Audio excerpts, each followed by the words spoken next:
Hello and welcome to the National Archives Foundation's virtual program series. I'm Patrick Madden, the Executive Director of the Foundation.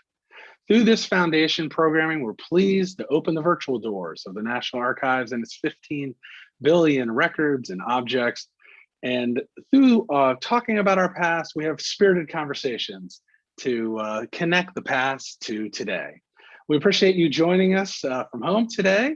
I'm delighted to host the next edition of the Presidential Library series. Today we'll be featuring the George H.W. Bush Library and Museum. Our guest speaker today will be taking your questions, so you know how to ask your questions. We'll be using the YouTube chat. So to get a little practice, I see some folks are already doing this.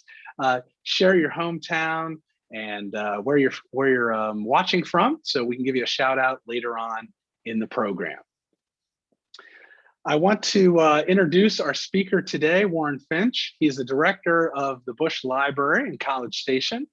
He has enjoyed a long history with the institution, first working on the library project team in 1993 and then becoming a member of the library staff when it opened in 1997.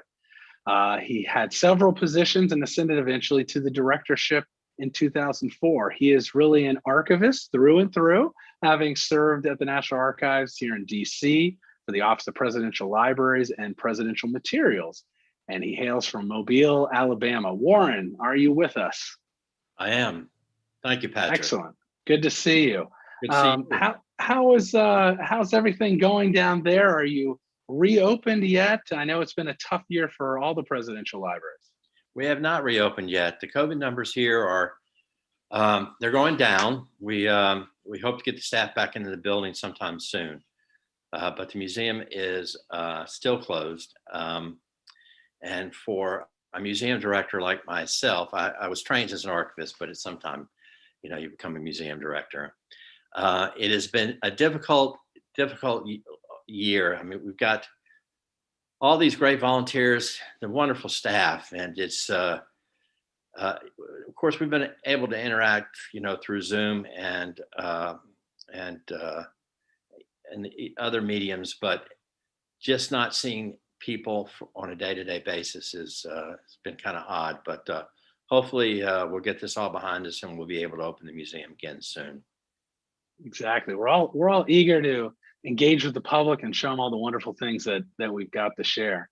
Well, I know you've got some presentations for us that'll talk about the museum and President Bush. So I'm going to let you take it away, and then I'll come back for Q&A. I'll remind our audience that don't wait to the end to ask your questions as you're hearing stuff.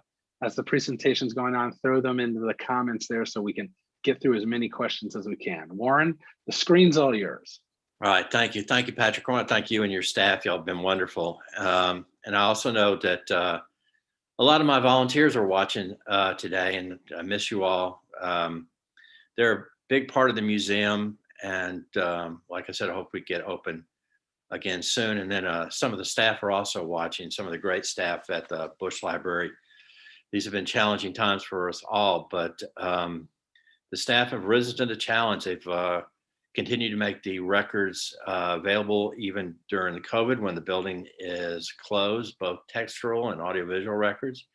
And then we've done some great museum education programming. And I'd like to point everybody to our website, bush41.org.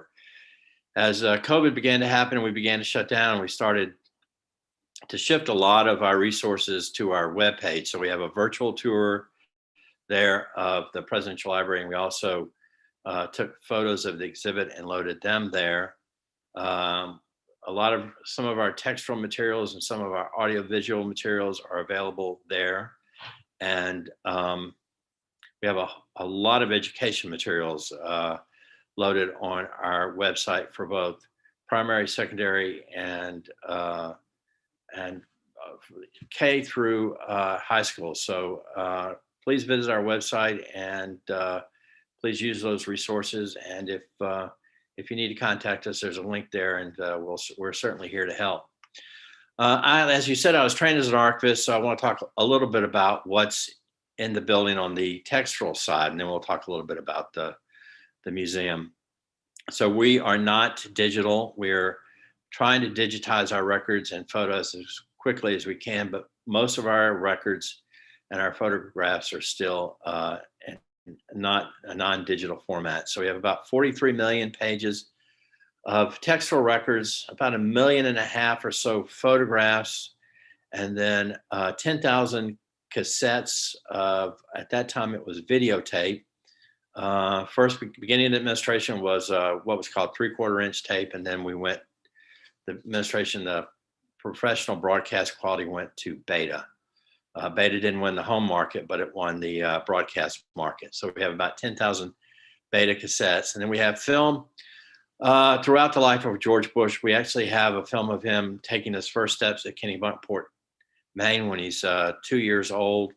We have the film of him being rescued at sea and pulled up on to the submarine.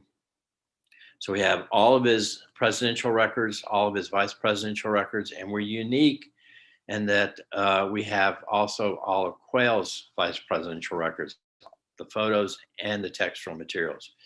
So we're the only presidential library that has the vice presidential records from 2 vice presidents and the records of 1 president. And then we have a lot of donated historical materials. So I want to talk just a little bit about that.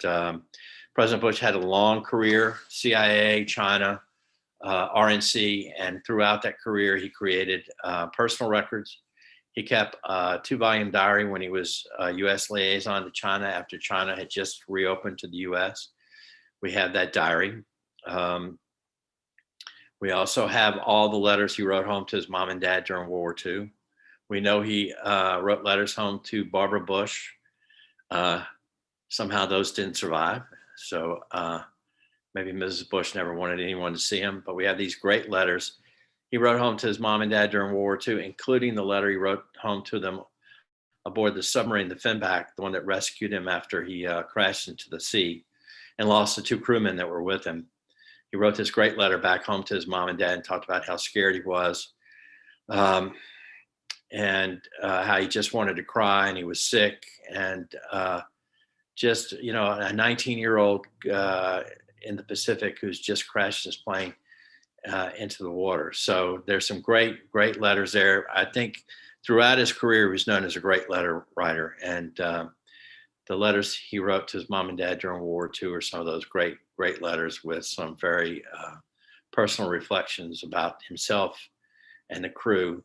He was for a while the censor for the letters that were sent home, and he said, you know, he felt kind of strange reading other people's letters, but you got a sense of the guys that were on the ship with them, where they were from, what their hardships were. So he got to understand it, that not everyone was as well off as he was.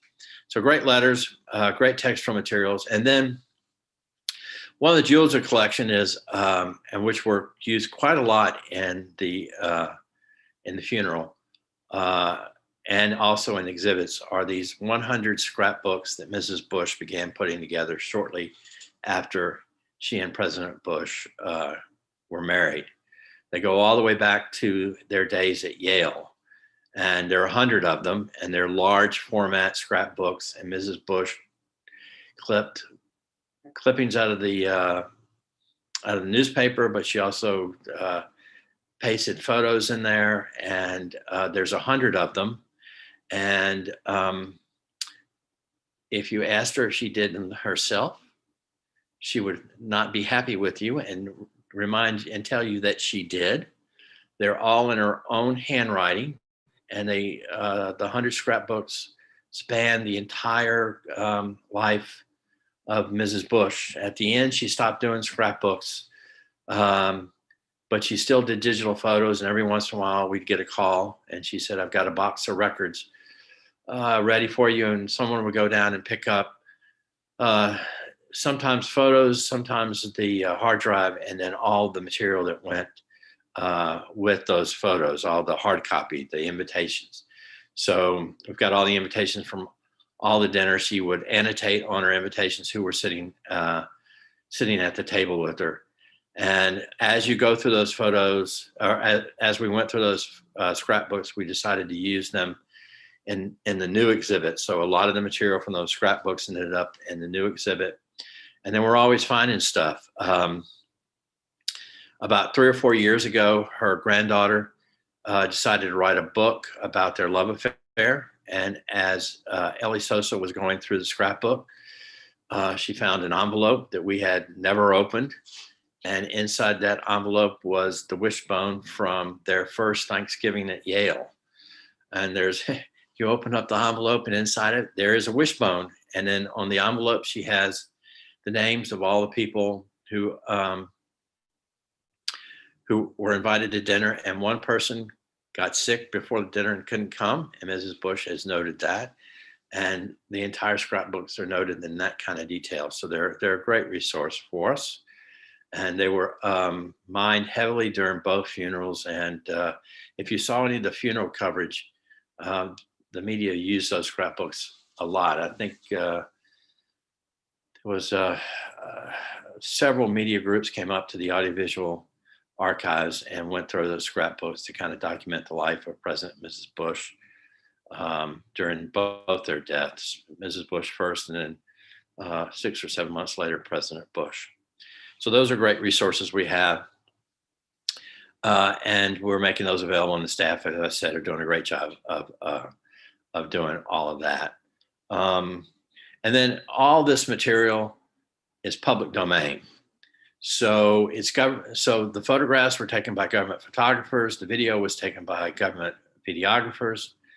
The records were created by government employees. Mrs. Bush very thankfully donated the scrapbooks to us. And so we have this large collection of public domain materials that anytime you see a program about President Bush or that part of history, the materials probably came from us. And if you go, many of you may know that if you go to the networks and try to use their footage, it costs hundreds of dollars, thousands of dollars. For us, there's really, for the people like PBS, National Geographic, the people who do publications like this, it is a treasure trove of information. And then for the first time now, the materials are being used to write books. So John Meacham has a new biography.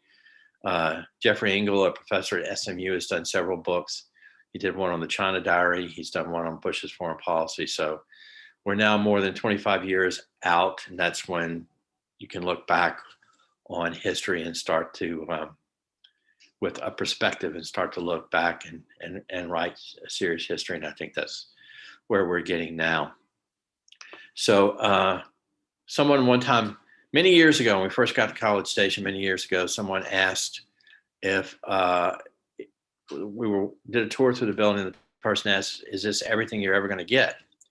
And the director at the time said to the interviewer, no, we're always going to get more material. In fact, recently, some Truman documents were found squirreled away in a drawer at the White House. And the next day I'm in my office and the director's in his office, and we're both reading the article in the newspaper. And it says, recently Truman's stuffed pet squirrel was found at the White House and sent to the Truman Library. So you have to be very careful what you say to the media, because you sometimes get misquoted. But anyway, quite recently, the Emlins, her mother had always said that she had honeymooned with the Bushes. And according to Mrs. Emlyn, her mother had a tendency to exaggerate. So she didn't always believe her mother. She thought maybe her mother had been in the same hotel with the Bushes, but maybe her mother had exaggerated a little bit. Well, when her mother died, they found these cans of film, and when they went through them, there were the Emlyns with George and Barbara Bush. And so the answer to the question is, yes, you always do get more materials over the years. So this clip is about a couple minutes long. I'm somewhat reminded that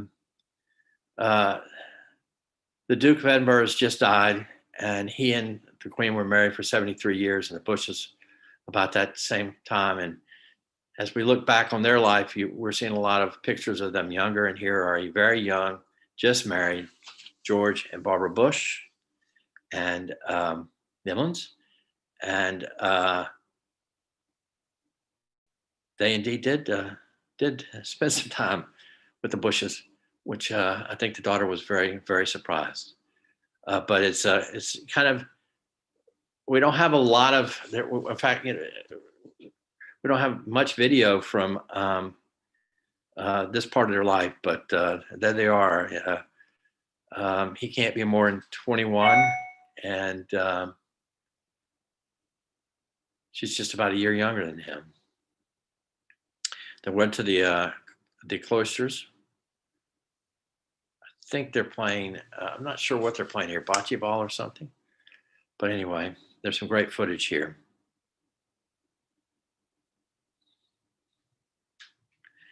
Typical of George Bush, he's always got his hands in his pocket. Everybody's smoking cigarettes, of course.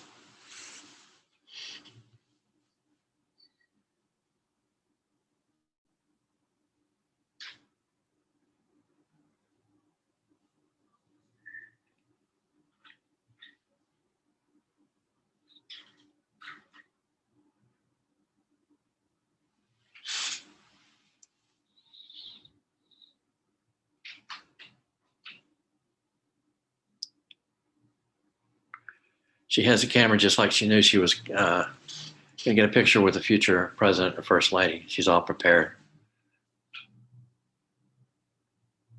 It's amazing how young they look.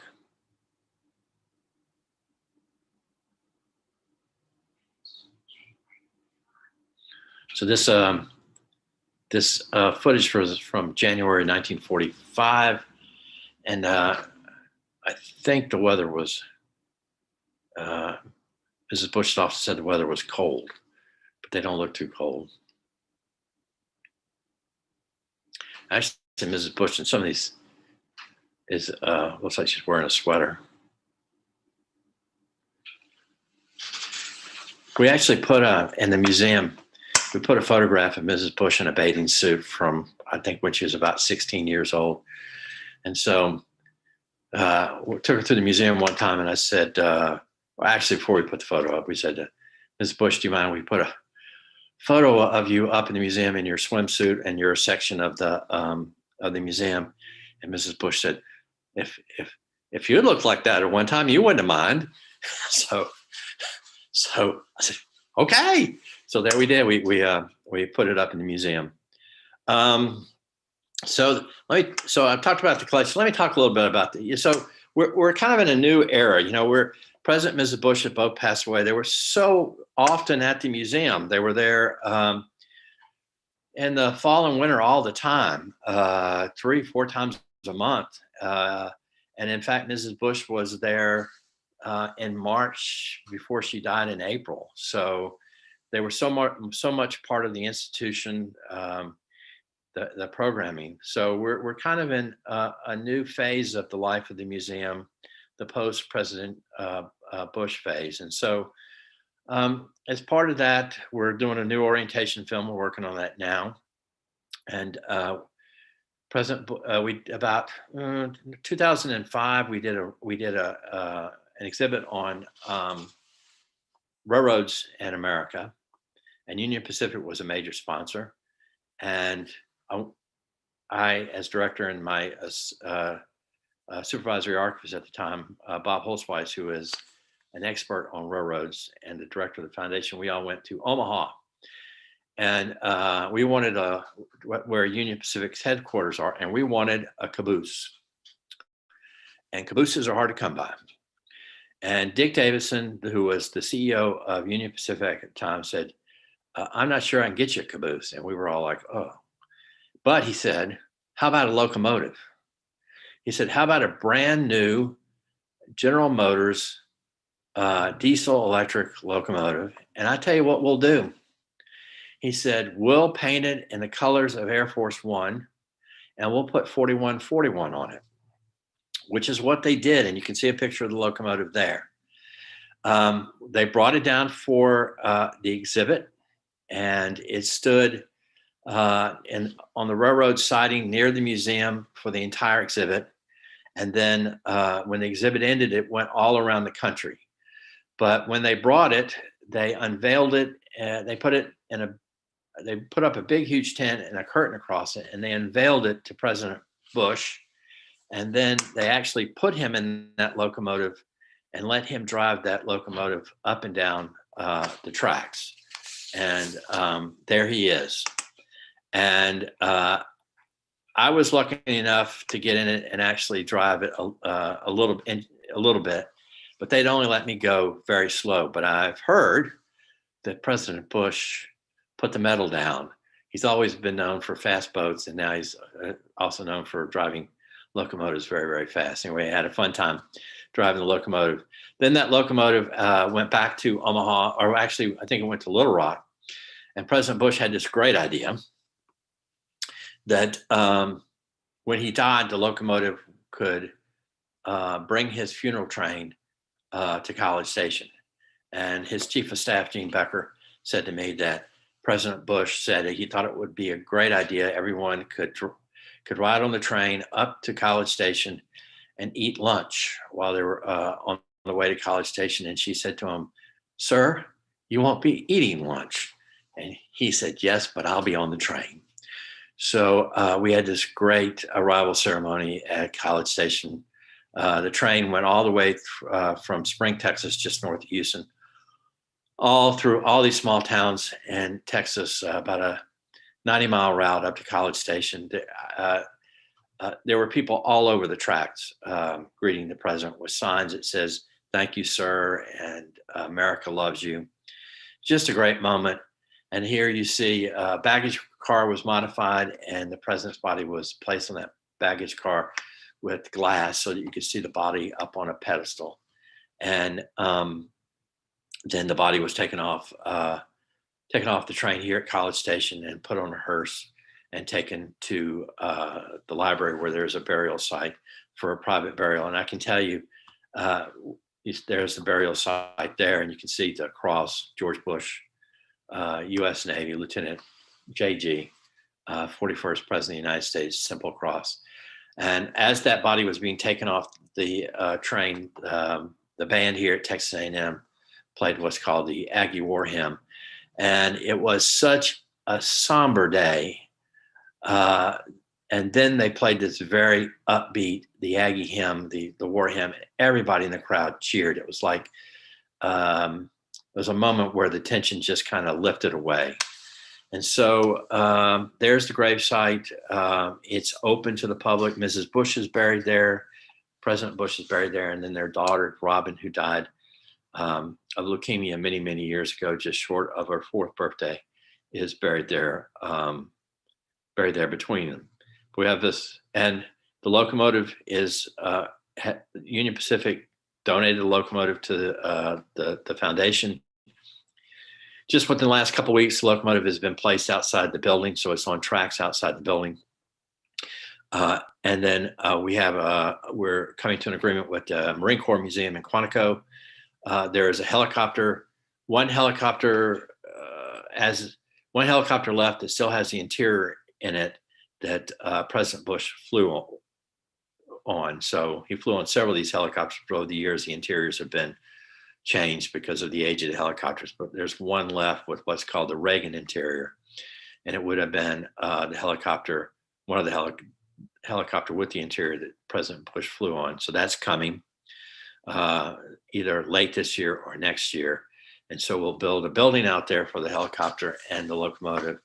And one thing that we've always needed was some type of restaurant facility. So I think we're either going to do packaged meals or hot meals. We're not sure yet, but there'll be something there to eat. So hopefully we'll get open soon. I'm really looking forward to getting open. I'm the kind of guy that likes to go out and meet visitors in the rotunda, and say hello to the volunteers and staff, and hopefully that'll be soon. So got a great museum. documents the life of President Bush. I won't talk about that. You can go online and see all the pictures, but I think that's been about 20 minutes or so. So Patrick, I'm happy to take any questions from you or from your audience.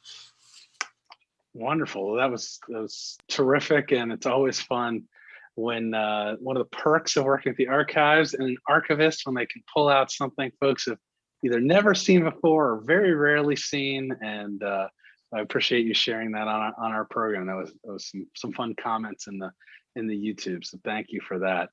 And I was saying to Warren before the program, it's been almost 20 years since I've been to the museum, and it's just bringing back a lot of memories of my visits there. And I'm excited to have to make when things are squared away, make a visit down there to see the train, see the restaurant, see all the new bells and whistles you've got in College Station. I'm have a feeling it's changed a little bit in my time. So looking forward to that.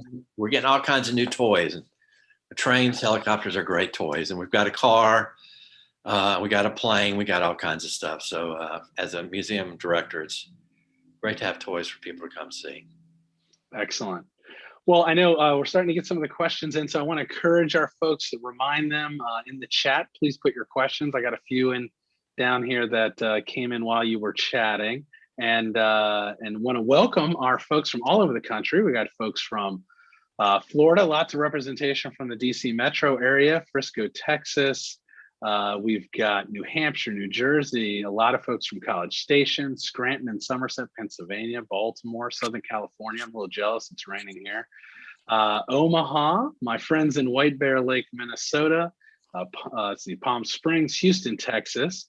Lithopolis, Ohio, and one broccoli lover, which I thought you would appreciate there. So we won't get into the politics of broccoli, but it is one of the clips that runs at the museum in Washington, D.C., along with some other good press conference clips of presidents. I love broccoli. I'm just going to put it out there.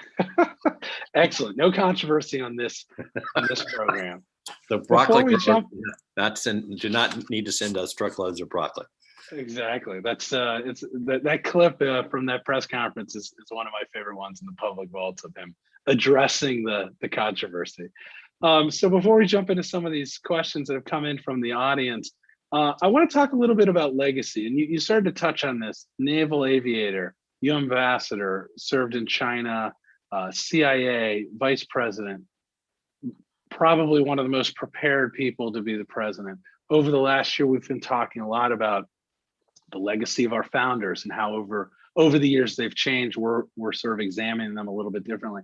Can you talk a little bit, and as an archivist, you can appreciate this. You say it's been 25 years. There is an arc of history where we can start to pull away from the politics and really look at the body of work and obviously what he did after. Can you talk a little bit about his legacy, what people thought maybe at the time, after, right after he was in office and since then? Yeah, I remember when he left office, and right when he left office, and there was the feeling at the time was maybe that his 4 years wasn't completely successful, but I think his time and he was considered a foreign policy president. But I think his time has moved on. I think people have looked back and thought and said, that was a successful presidency. The Berlin Wall fell without a shot being fired. And then I think I always give him credit. There's this press conference where he's getting grilled because he's not in Berlin. He's dancing on the wall. And I always give him credit. I think he'll get a great deal of credit for not dancing on the Berlin Wall. Could have made that situation much, much worse. And domestically, Clean Air Act, but also I have a lot of friends in the ADA who were instrumental in getting the ADA passed. And I think one of the things that when we look back on his career, the Americans with Disabilities Act will be one of those things people look back on. One of my friends, a guy named Lex Frieden, who lives down in Houston, who was kind of instrumental and or one of the people on the ground floor of the ADA, said that they had gone to visit the president on the day of the Challenger disaster, and they ended up meeting with Vice President Bush. And so they were out of a disaster kind of came this connection to the vice president that led on through the administration. And so I think that and his ability to work across the aisle, his ability to get along with people. John Meacham has, I think the prologue in his book is The Last Gentleman. And I think in many ways he is and was a gentleman. Believed in giving the other guy credit. In fact, often when he wrote one of his books, someone said, President Bush, you can't acknowledge everybody in the book. The book's not big enough. And when we first did the museum, he was in the museum, but there wasn't a whole lot, not enough of him in the museum. And when we went to redo the museum about 10 years after we opened, he said, why? I said, well, because we need more of you. He said, my mother wouldn't like that. And we said, well, I know, sir, but people are here to see your administration. And so, but I think, and then the stuff he did after office, like Jimmy Carter, like other presidents, I mean, they raised millions of dollars for hurricane relief, earthquake relief, and tsunami relief. And he worked across the aisle with Bill Clinton. He and Bill Clinton took a trip to Asia during the tsunami, after the tsunami, and raised lots of money and did a lot of great things. So he did. I mean, he had a full and successful life, and we can't forget Mrs. Bush, because she'll haunt me tonight if I do. But I mean, it's only natural that theirs was a partnership, and Mrs. Bush had this full and successful life before they became president, and then after. Her literacy efforts are just, they live on after her.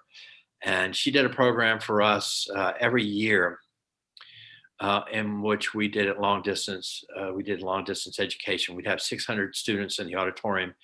And it wasn't uncommon for us to have 75,000 kids watching online around the country. And then one year we had students from Ghana ask Mrs. Bush a question over the internet. I mean, that will be one of her legacies, will be her efforts for literacy. So their good deeds, as they say, will outlive them. So I think they'll have a great legacy. Terrific. And we'll learn more as historians dig into the record. So on that front, you talked a little bit about John Meacham's book, but one of the things we often get as a question is about research that happens in the library, with the exception of obviously COVID. Do you still have lots of folks coming in and doing research, and what kind of research are they looking at? I know not all the records are open and available, so can you talk a little bit about that? Well, we're getting there. We've had a long time at it. We actually, my staff, very smart staff, decided in the very beginning that maybe we should get some of the most important classified documents declassified. So we made a real effort in the beginning to get some of the most important materials in the library declassified. So we had a lot of early FOIAs and mandatory review requests for classified materials. So we've gotten a lot of the more important materials. So Jeffrey Engel at SMU, as I said, went through and edited his China diary. It's a great diary. President Bush talks about that people said, you should stay in the embassy and make everyone come to you. And he says in his diary, that's not what I'm going to do.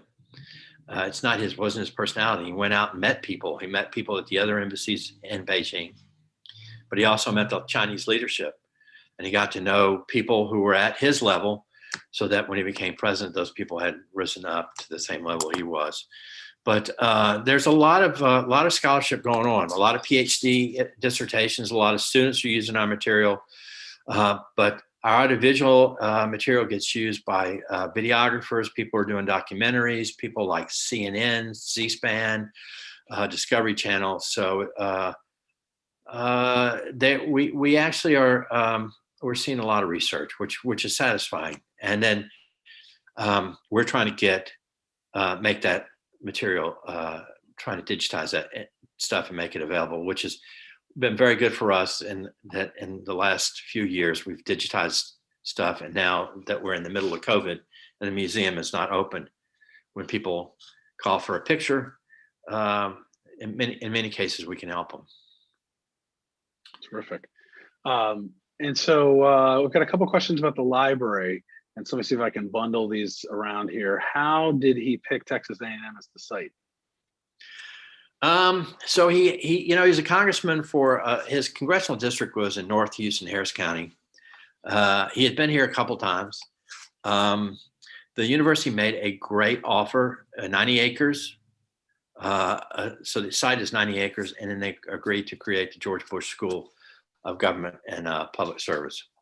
Michael Halbooty, who was a petroleum engineer and has a building named on campus here, met President Bush before he became president, when he was president-elect. And he said to President-elect Bush, he said, "Have you thought about putting your library at Texas A&M?" And Aggies, they go for it. God love them.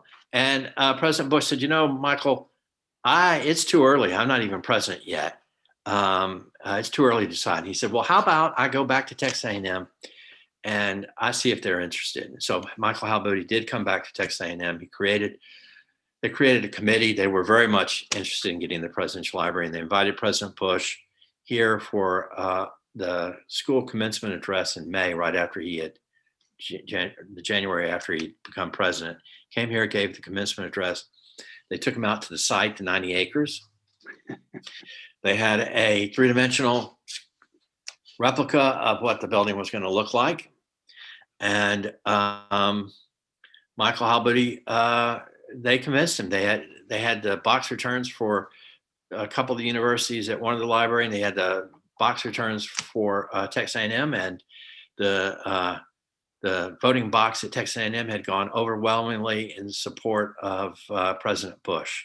He wanted to be somewhere where he would be welcome. There was a bit of controversy about the Reagan Library, which was originally supposed to go to Stanford. So I think President Bush wanted to go somewhere where he felt he was at home. He knew Texas A&M from being in the area. The Corps Cadets, although they're a small part of the university now, this used to be a military school. There still is that military tradition here in campus. I think President Bush liked that. And Texas A&M agreed to create the George Bush School of Government and Public Service. And so I think that was clearly near and dear to his heart, training these postgraduate students to become public servants, which he thought was a noble calling.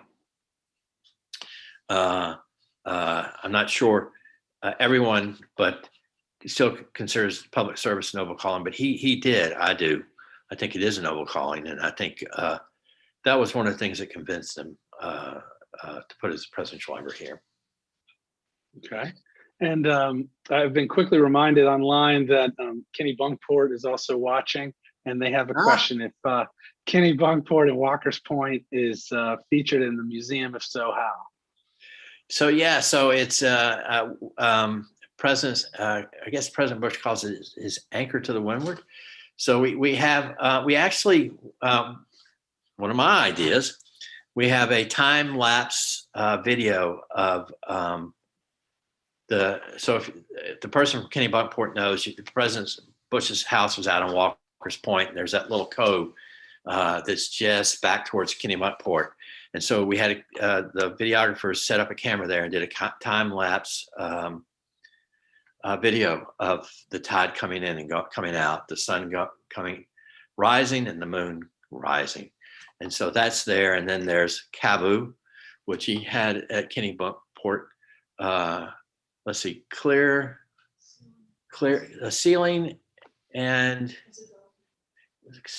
visibility unlimited. So yeah, we do talk about, and then we talk about his family, and there are all kinds of photos back from the 20s and maybe earlier of President Bush up at Kenny Bunkport and the family up at Kenny Bunkport, and a picture of the house, the larger house that was there before.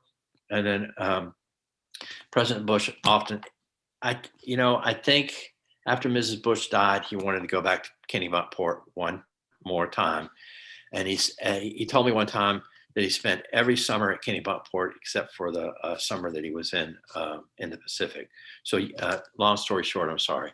Yes, Kennebunkport is and it's a lovely place. We used to go up there every summer for a meeting of the Foundation and Library Board. It's just, I can see why President Bush fell in love with it. And this is a question that I ask every director, and they all hate me for it. Do you have a favorite item in the library? Or I'll give you a softball. What's maybe the most popular item or gallery in the museum for the public? So when we did the original, I do. So mine is actually a rock. So we've got this rock that was a gift from Nicaragua, and it is a street scene, folk art painted street scene of Managua, Nicaragua, painted on a rock. And it is simple, but fascinating and beautiful. And it's in the museum because when I first got here, and saw it, I wanted it in the museum. So it's one of my favorites. So the plane, of course, hanging from the ceiling, that's pretty popular. But when we first opened the museum, President Bush didn't want an Oval Office because every other presidential library had an Oval Office. So we did Camp David. And then 10 years later, for 10 years, everyone came by and said, "Hey, I want to see President Bush's Oval Office." And we said, "We don't have one." So we decided to create one. And President Bush said, "Well, why are you doing that?" And I said, because President Bush, everyone wants to see your Oval Office. And it's a unique Oval Office in that the desk he used is not the Resolute desk that most presidents used. It actually is the desk he used when he was vice president. I think it's from the C&O Railroad, and it was in the White House collection. And we recreated it with the same carpet by the same manufacturer. The desk, of course, is not original. The White House owns it.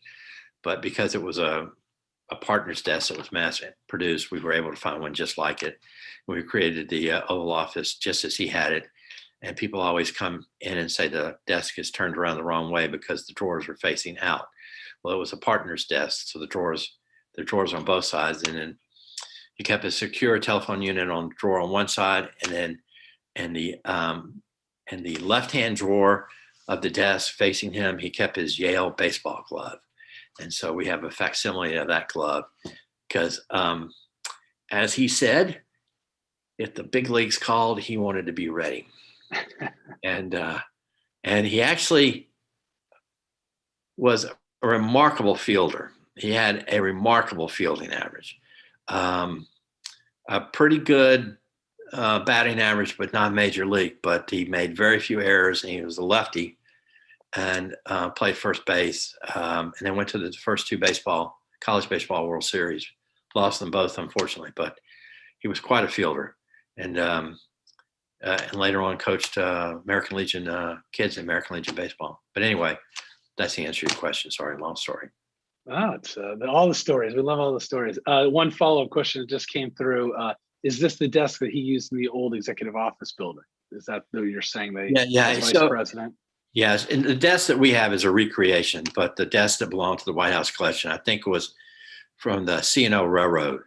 I don't know how it made it into the White House collection.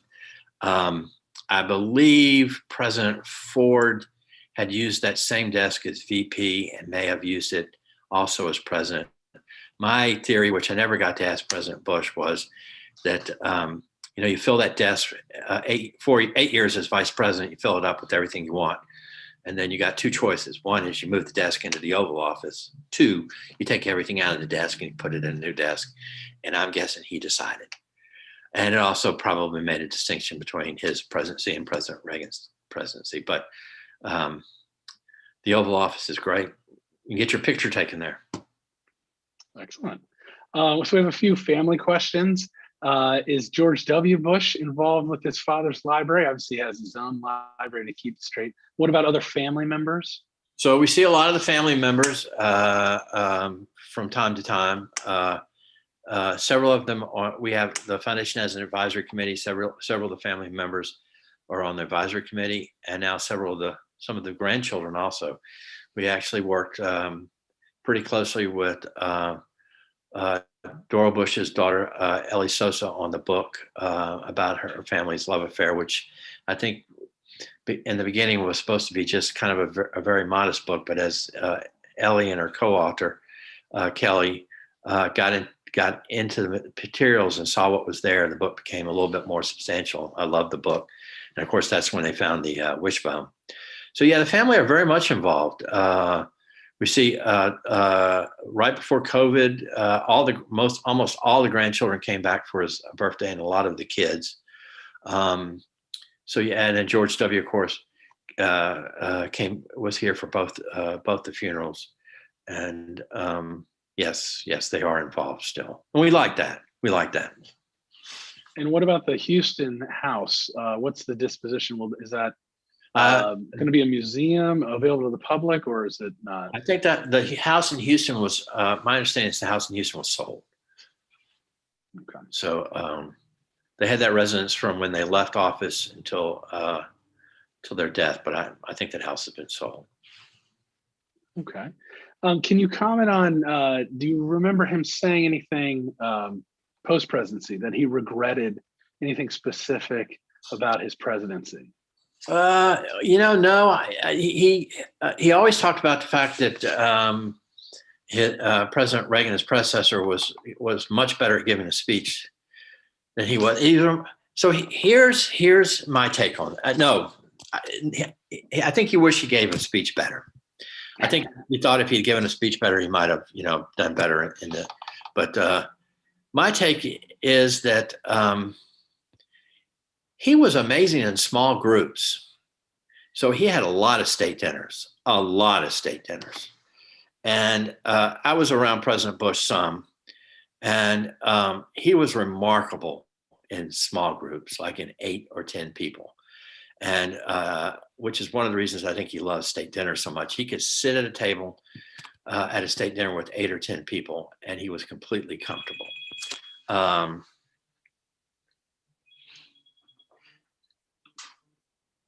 Are you still there? Yes, sorry. Still there. Sorry, I lost you for a second. And he could be completely comfortable. I think if everybody could have met him in groups of 10, he would have won a second term. But that's where he excelled. But I don't know that he regretted. He wasn't the kind of guy that regretted things. What about? Sorry, didn't mean to go cut ahead. you off. What about additionally, sort of post-presidency? Did he ever comment on the evolution of the Republican Party after his presidency? So we never talked much about that kind of thing. What we talked about is museum programming, and so he and I never discussed his political views and the Republican Party. Okay. And let's see here, a couple of the ones that have come through. Has Dana Carvey visited the museum? Yeah, he loved. So, I can't remember if Dana Carvey has visited. It seems to me he did come once. He came. He did come to Houston. The foundation had a dinner every year, and Dana Carvey came to the Houston dinner and provided entertainment. And President Bush, of course, did several gigs with Dana Carvey. Dana Carvey hosted Saturday Night Live one night, and President Bush phoned in and did an impression of Dana Carvey doing George Bush. And all throughout his post-presidency, President Bush loved doing Dana Carvey doing him. In fact, he would go through the museum and he would see something, he would go, wouldn't be prudent. So he and Dana Carvey got to be big buddies and did a lot of stuff together. So yes, he came to Houston, which is about 90 miles south of us, but I'm not sure he did come to the library, but he did come to a dinner in Houston and provide entertainment. Okay, and I see, looking at the time, we've got a couple more minutes here, so I want to get a couple things here. One, I want to clarify something because I have a feeling you're going to be bombarded with goods. Do you want people to send Bush-related memorabilia to the library? I think I know the answer, but I'll let you give the official answer. Not now. We actually have a huge collection of material. Of course, we're not open. Please do not send us anything until you have contacted us. So Ask first. ask first, because there's a cost benefit ratio. The building's only so big, and we have a lot of materials in our collection, probably close to 70 or 80,000 artifacts, and we've actually started to kind of cull all the t-shirts we have. So before you send us stuff, contact us through the email, and we'll see if it's we'll contact you back. But yes, thank you very much. And we're not open, so it's just going to go. It's just going to go on a desk until I walk in there and go through the mail, and the curator and the staff are not going to get in until we get back in the building. So thank you. Yes, no. I recall that I did get a little bit of a behind the scenes tour when I was there, again, almost 20 years ago, and seeing shelves of bush beans. And Yeah. I'm like, wow, I think more than one person had this idea that wouldn't it be funny if I sent a can of bush beans to President Bush? So, yeah, and no matter how well those beans are packaged, I worked for a grocery store when I was in college and high school. No matter how well those beans are packaged, sooner or later they explode. Here's a question that came in about the portraits. Did he like his White House and the one that's at the National Portrait Gallery in Washington? Did he like those portraits? And did he sit for those? Were they from life or from photos? I think he did sit. So the one that you work for the National Portrait Gallery. So the one that is at the National Portrait Gallery, I can't remember what room that portrait is in, but we have the artist who did the portrait for the National Portrait Gallery did the portrait for us. And ours is a new painting, but it's a duplicate of that. But the one that we have in the museum is in the Truman, I believe, in the Truman room. And I can't remember which one, but he did like that portrait.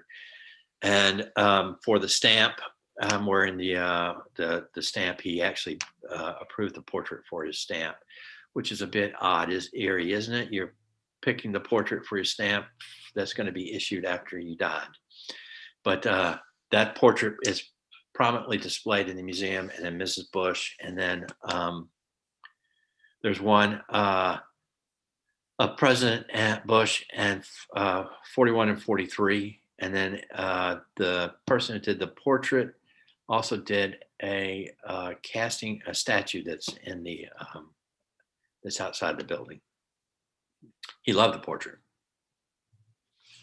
And are you doing any oral histories? Obviously, there's lots of folks when the building was first built and the museum was first, who were involved with the administration. But nowadays, or is that a project that's already happened?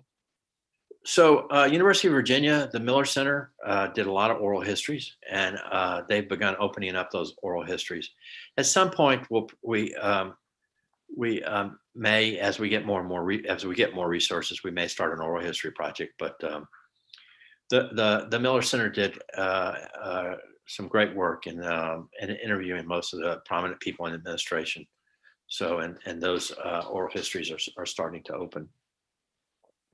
Okay, and a couple of quick questions here. Is Dan Quayle or Clarence Thomas visit the museum? So Dan Quayle was here. We did a program on the vice presidents about 2 years ago, and Dan Quayle was here. And so it was great having him back. And he's been here. I know he gave a speech previously, so he's been here at least a couple of times. Clarence Thomas has been here. He came here and gave a speech, and did research for a book he was writing at the time. And so yes, they've both been here. As Clarence Thomas told a funny story. Apparently, he's University of Oklahoma graduate and goes back for football games, and he drives an RV, or at that time he was driving an RVs. And he said every once in a while he'll stop at a gas station and get out and pump gas and then go get something from the gas station. And someone will say to him, you look just like Clarence Thomas. And he says, I get that all the time because no one expects Clarence Thomas to be driving an RV to the University of Oklahoma football game, but he apparently is a big fan. But yeah, they both have been here. Excellent. And then I'm surprised we didn't get this question, so I'm going to put you on the spot at the end here about biographies. I know one of my favorite books is All the Best, which has a lot of his personal notes and diary entries. Do you have a favorite biography you'd recommend for folks? Well, I think I love Meacham's, and like you, the man was a letter writer. He couldn't express himself as well as he would have wanted to an audience of 30 or a couple thousand people. But in a letter, he poured his heart out in those letters. And some of those letters he wrote back to his mom and dad during World War II are just so poignant. And the letters he wrote to friends, and he wrote a lot of letters. When he went on a trip, he got back on Air Force One, he started writing letters, started writing thank you letters. And there are thousands and thousands of people out there that have a letter from President Bush because he wrote people letters. He was old school. And then at some point he got where he also started doing the email and typing out the emails. And he was a notoriously horrible typist, which I would have told you. In some of his White House correspondence, he actually put self-type at the top because he was such a horrible typist. He didn't want anybody to think that the secretaries or the people doing the typing had made those mistakes. But as you know, he was a little frenetic. He played 18 holes of golf in, I think, a couple hours. And so he did typing the same way. I made a mistake. We're going on. We're not going to correct the mistake. But yeah, he wrote lots. All the Best is just, if somebody wants to see his heart and soul, I think they should pick up All the Best and see those letters. They're just great. Great. Well, we're going to wrap up. I did want to give you the chance. Obviously, you're not open now, but for folks who might have to put College Station on their travel agenda, on their bucket list, things that maybe next year, later this year or next year, are there exhibits or programs or conferences that you guys have in the queue that they should be on the lookout for on your website? Well, we're coming up on the 20th and 25th and 30th anniversaries of a lot of things. So there's a lot of stuff coming up. We hope to get, the university is going to try to reopen in the fall. So check our website, bush41.org. We've got for things that are coming up, you'll see the foundation's website is also there. We're doing it when we can get it open. The next exhibit is an exhibit on the sea. Texas A&M Galveston is a Sea Grant college. It's about to celebrate this anniversary. And so we partnered with them on a exhibit on the sea. And we'll talk about ocean pollution, turtles, and then the history of the Sea Grant. And also there's a lot of President Bush's a legacy there. And we're working on a couple other exhibits. We're now about almost a year and a half. We're going to soon be probably 2 years behind on our exhibit schedule, but we should have a train and a helicopter, and we do a lot of educational programming, a lot of programming, a lot of events, and we're looking forward to reopening the events that we do in the education programming and getting back into business. Terrific. Well, Warren, it's been great having you on. I know we've had lively questions and comments in the chat and a great crowd today. So I appreciate you sharing the legacy of President Bush 41 and a little bit about the museum and what's coming up. And I look forward to coming down and seeing all the toys that you've got there and the new exhibits when we can get out there. So thank you so much for your time this afternoon. Thanks, Patrick. Appreciate it. Thank you very much. And thank your staff for me. Absolutely. And for our guests watching, a few closing announcements. We appreciate all of you that have joined us, especially our members, corporate supporters, and donors. If you're not a member of the foundation, you can join today by visiting our website, archivesfoundation.org. And spring is here. The stimulus checks have arrived. Mother's Day is around the corner. What other reasons do you need to visit the hottest museum store? And after we wrap this program off, click on over to the best gift shop in DC and online, nationalarchivestore.org. And don't miss our upcoming programming. Our next program this month will be on April 29th at 5 p.m. Celebrated, controversial, reluctant, and political U.S. First Ladies. Professor Catherine Jellison will take us through the traditional profiles and talk about which First Ladies broke the mold. And she'll be taking your questions from Martha to Melania.